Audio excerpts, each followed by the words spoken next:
Okay, we're back. This is check-in number 6 for AP Physics C, E, and M. The topic for this one is RC circuits. As you take a look at this, if you haven't done it already, go ahead and pause the video and give it a shot. Come back. What we have here is a power supply with an EMF connected in series with a resistor and a capacitor. If the resistor has a value of 1200 ohms and the capacitance is 2500 microfarads, determine the time constant. Should be pretty straightforward because we've gone through this before, but the time constant is just equal to R times C. In this case, it'd be 1200 ohms multiplied by 2500 microfarads, so 10 to the negative 6 farads. When you put those two together, those are going to give you the units of seconds. I'll let you work that out yourself, but if you do that, that's a very long time constant of 3 seconds. Okay, the second thing it asks is write down the equation for the graph of the charge on the capacitor.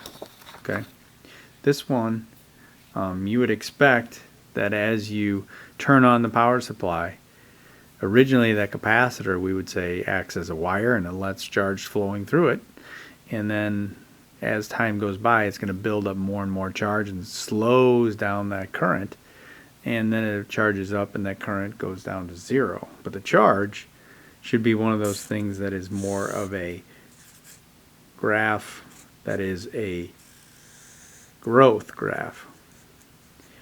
Grows up exponential to some final charge, which we can find later. So at that point, that'll be the final charge on that. Okay. Next question here is write down the equation for the current in the graph. We said that the current, that circuit, when it first starts, that capacitor is going to allow as much charge through it as possible. It's going to act as a resistor, or excuse me, as a wire. So it's going to have to offer up very little resistance to the circuit. And eventually it's going to slow things down and it's going to be more of like a short. It's going to short the thing out. So in that case, then the current as a function of time is going to start at some initial value and then exponentially decay in that case. Okay. So, so that's the graph of that. And I'll back up just a second. I'm sorry, because it asked you for what the equation was. The equation for this should be the charge should be equal to that final amount of charge times 1 minus E to the minus T over RC. That's what a growth graph, growth kind of equation looks like. Apologize for not putting that right away. That's really what we wanted, was both the graph and the equation. The current is going to be a decay current, so that's going to be the initial current, and then that's just E to the minus T over RC. That's going to give you the decay, whereas the growth is the 1 minus. Okay, hopefully that makes sense from what we did in class. Now we would be able to find out what that total charge is, or the final charge, or the initial current, but we'd have to know what the EMF is. So this part says the EMF is 36 volts. What voltage is on the resistor at a time of 1.2 seconds?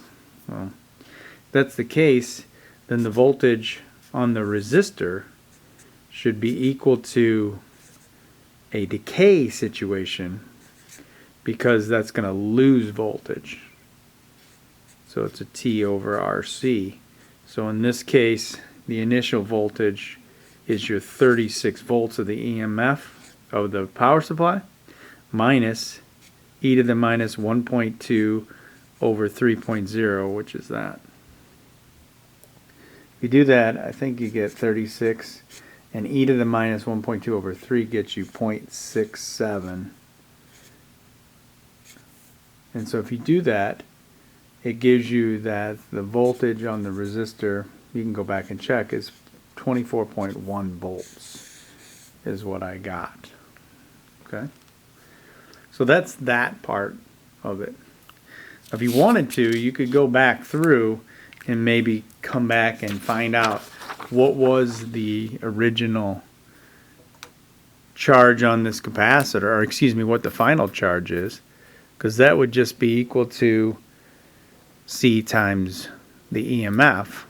So you could take what the original 2500 microfarad capacitor and then multiply by the 36 volts, and that will give you what the final charge on that would be. And I would ask you to go back through and find out that that's 0.009 coulombs of charge. And so that would be the value here on this axis, is that would be 0.009 coulombs would be that value that it reaches to. Okay. The next thing would be, could you find out what the initial current was? Well, that's just the EMF over the resistance. And so that would be your 36 volts over 1200 ohms. And if you do that, that gives you 0.03 amps. That's the initial value of the current in the circuit. So if you go back to the second graph, then that's what that value is, 0.03 amps, and then it decays off of that. Okay, so that's how you handle that kind of circuit. All right, we're going to give one more example before we're done here. That is, you have a circuit that has a 20 volt power supply, and when you flip the switch, you've got a 2000 ohm, 500 ohm, 3000 ohm, and also in series or in parallel with the 500 ohm is this 100 microfarad capacitor, and you want to answer a bunch of questions concerning that circuit. Like, what would the initial current in that circuit be? Well, if we use the idea that as soon as the switch is flipped, that the 100 microfarad is going to act as a wire, then wouldn't the current want to go that way, the path of least resistance, rather than go through the 500 ohms? And I think that would make sense. And if that's the case, then you're just going to have the 2000 and the 3000. So the initial current would just then be the EMF over the total resistance.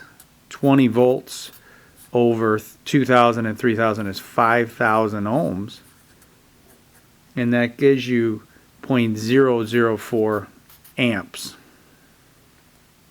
Okay. All right.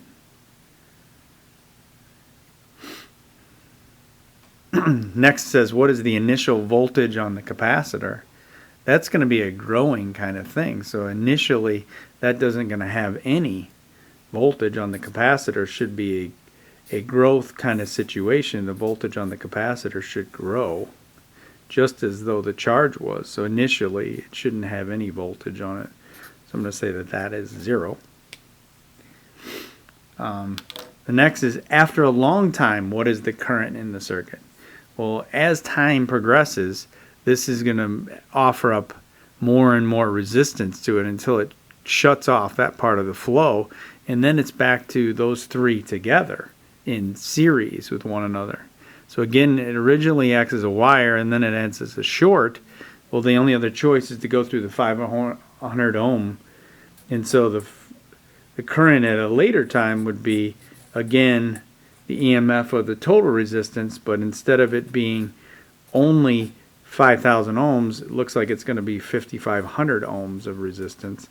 And when you do that, it reduces a little bit because there's more resistance, 0.00364 amps as the current in the circuit. Okay? For the last question, fitted on another page here, is what is the charge on the capacitor after a long time? Well, if you do that, would you agree that the voltage in the 500 ohm resistor here, since it's in parallel with this capacitor, they would have the same voltage? So the voltage in the 500 ohm resistor is the same as the voltage in the 100 microfarad capacitor. So the idea here would be to find out what is that voltage, which would be the current, the later time, times the total resistance. So I got 0.00364 amps as the current with the 5,500 ohms. But if you multiply by just the 500 ohms, that will tell you with just the voltage for the 500 ohm resistor. And if you do that, I get that that's 1.82 volts. And so the last step is, if you want to find out, we now know that that's the voltage in the the 100 microfarad capacitor. Then the charge on that 100 microfarad capacitor is just C times that voltage, which would be 100 microfarads times 1.82 volts. And that's 182 microcoulombs of charge, which would be the answer to that question. So I think I did those two problems for you. Hopefully that makes sense. Email me if you have any questions. Otherwise, we'll catch you next time. Stay safe. Thanks.